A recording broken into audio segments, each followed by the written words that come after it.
The overall aim of the ANSeR Project is to detect and treat neonatal seizures promptly so we can improve the long-term outcomes for children who've had a difficult start in life.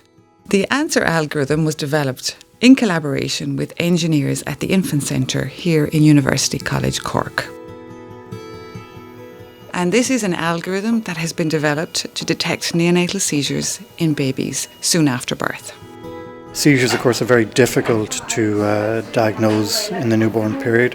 They can be obvious clinical seizures, but many of them, a large proportion of them, are subtle. And this makes it extremely difficult for the clinician at the bedside to determine whether or not these are actually seizures or whether these are normal transitional type movements. And full EEG provides us with that option.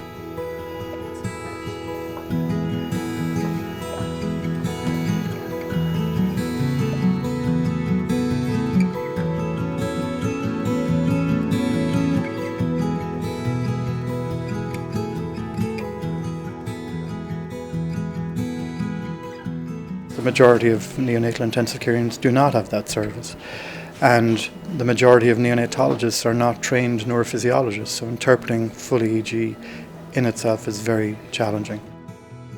So the ANSeR algorithm allows us to constantly interrogate the electrical activity of the baby's brain so we can detect seizures quicker.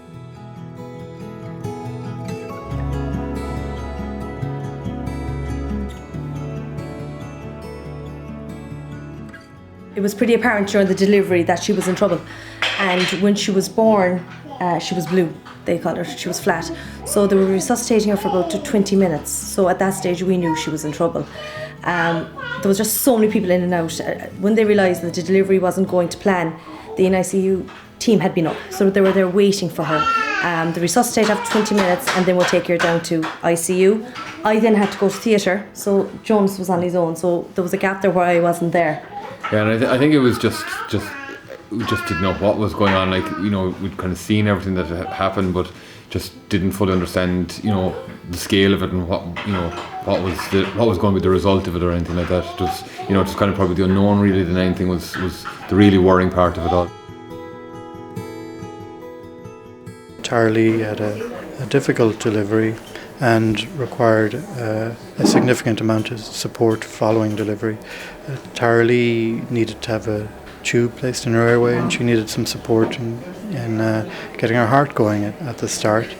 And then when she came to the neonatal unit, she had what we would consider stage 3 encephalopathy, so the more significant spectrum of newborn encephalopathy. They were trying to get me into ICU, and obviously I was just after delivering her, I couldn't walk, and the fact that they were taking me in on the bed, I think I knew there was something up. This was serious. They were bringing me into my little girl. Beds obviously can't go into the ICU, and they brought me in on the bed. So I think then we realised, and obviously when we saw her, she was a very, very sick looking little girl. When I first saw her, she had been already put on the mat. They moved that quickly. She was put on the cooling mat. And I suppose there were drippiest information. We weren't bombarded with it because we weren't able to take it. So the question was never asked, will you be part of the ANSeR? She needed it. She needed the EEGs. They had caught straight away that she'd had a massive bleed to the brain. So they had reacted so quickly. So when I saw her, she was on this cooling mat, my naked little baby, with not even the nappy was tied up in her. She was that sick. So I'm very happy to report that Tarlee now is almost 20 months of age, and her development to date has been absolutely perfect.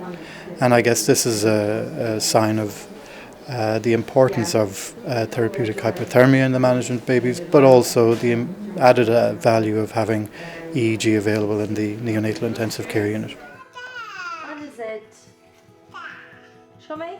We're at the most exciting stage of this project at the moment because it's now in clinical trials in 8 centres across Europe. This project is funded by a strategic translational award from the Wellcome Trust.